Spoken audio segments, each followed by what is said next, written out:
Hey guys, welcome back to my YouTube channel. Thank you so much for clicking on this video. My name is Elizabeth Mamit, if you didn't know, and I'm not gonna waffle too much. We're gonna get straight into why you're here. Like I've said in my previous video, I want this to be a learning space for both you and myself. I don't want you guys to just be watching someone live their life. I want you guys to also learn and take away something from my videos. So the title of the video is What Nobody Tells You About Being an Overachiever. And trust or believe this comes from a very real place. I genuinely had to sit with my feelings and really understand what it is that I'm feeling in order to make this video, because I feel like this could help at least one person. So grab your popcorn, come and sit and let's have a conversation. So we're going to start from the beginning. I have been in a bit of a rut for, I want to say, the past week or so for various different reasons, but I know that these can be a lot more intense, especially as winter is approaching. The days are getting a lot shorter.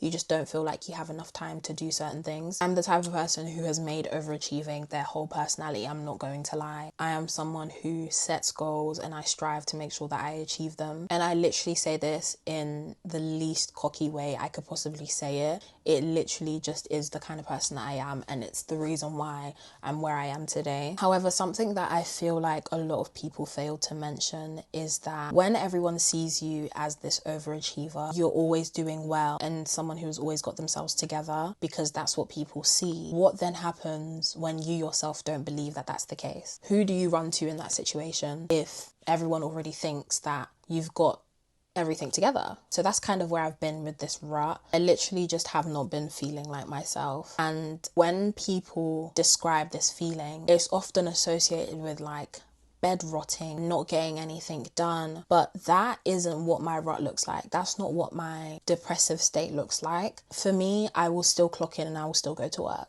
That's one thing I'm going to do. I will still get up and I will still make my bed. I will go out. I will socialize with people. I will laugh at people's jokes. I will smile like there's nothing wrong.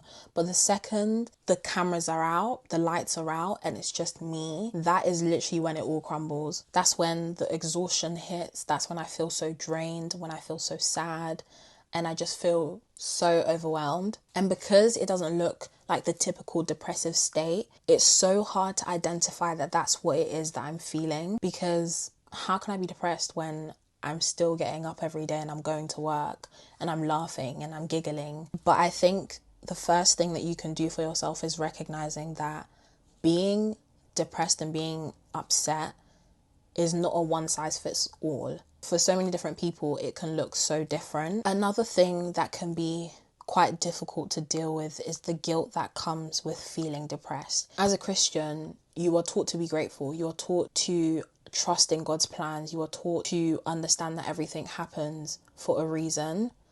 So sometimes you sit down and you think, well, how can I feel so sad when I've been through X, Y, and Z and I've still come out the other side and I've done well for myself? And gratitude is something that I'm really trying to practice a lot more, because if I'm being completely honest, sometimes I forget that I've made it this far, and if I can make it through everything that has happened and be in this position, then who knows what God has in store for me, genuinely. It's a lot easier said than done, because in that moment of feeling how you're feeling, you kind of just sit there and think, why am I in this position? But you kind of have to train yourself to remember you're in this position because God has a plan, and his plan is going word for word how he has written it. I do feel like the one tool that everyone should have in their armor is perspective. Perspective can literally change who you are as well as how you're feeling. I have always believed that a problem is only as big as you make it. I feel like with the way society is right now and the discoveries in how trauma shapes the kind of person you are, it's very easy to let that trauma define who you are. I could easily decide that because I grew up in a single parent household, that has ruined who I need to be and who I want to be. I could have decided that the 20 plus houses that I moved in my childhood was going to stop me from aspiring to one day own a property. I could have let the fact that I failed my first year of A-levels stop me from going and giving education a second chance. But I didn't, because perspective is such an important tool for us to all carry. With every situation, you have two choices. It's either you're going to let this situation break you, or you're going to use it as fuel to get you to where you need to be. And to me, that's what overachieving looks like. It's not about being 100% perfect. It's not about being the best of the best. It is simply about making lemonade out of lemons, out of moldy, expired, disgusting lemons. It's about saying, I want to be that person in 5 years, in 10 years, so this is what I have to do. And I say this to show you guys that being an overachiever is a great thing. It genuinely is a great thing. It has its downsides, but it can get you to be the person that you want to be a lot quicker, if I'm being completely honest. The downside of that, however, is that you often feel like you're in this race alone. And I have often tried to find answers to my problems in other people.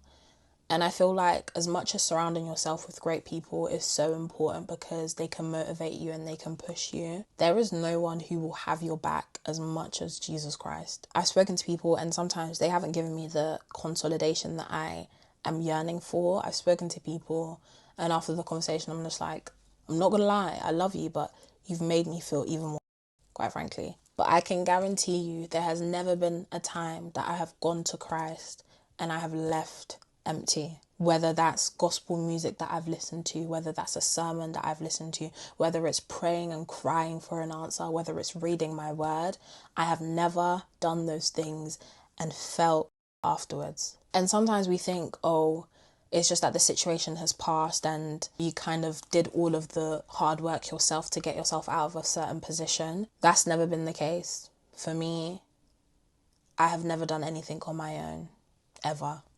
And that's because Christ has been right beside me every single time. He is literally the only person who gets me more than I get myself, even when I myself have no clue who I am. I was just about to end the video, but I've realized that there's something that I want to quickly touch on. Your environment is so crucial to the person that you are. I have realized that if my environment is chaotic, my brain is chaotic. If things are not organized, I am not organized. Sometimes all it takes is organize your environment and you will feel 10 times better. That doesn't mean deep clean your whole house and throw out a bunch of clothes. It literally just means breathe. Organize one thing, whether it's your desk that needs to look a little bit more organized, whether it's your bag that has that crisp at the bottom of the bag that needs to go, my love. Something. Just do one thing that makes you feel a little bit more put together, whether it's putting on a bit of makeup and taking a selfie. I have done that numerous of times with nowhere to go. But doing those small things can make you feel 10 times better, I promise. However, I am going to wrap up the video as to where I am and how I'm feeling as of right now. I do feel like I'm in a much better place because I took the time to process my emotions. I wrote down everything that I was feeling. I cried about it. I prayed about it.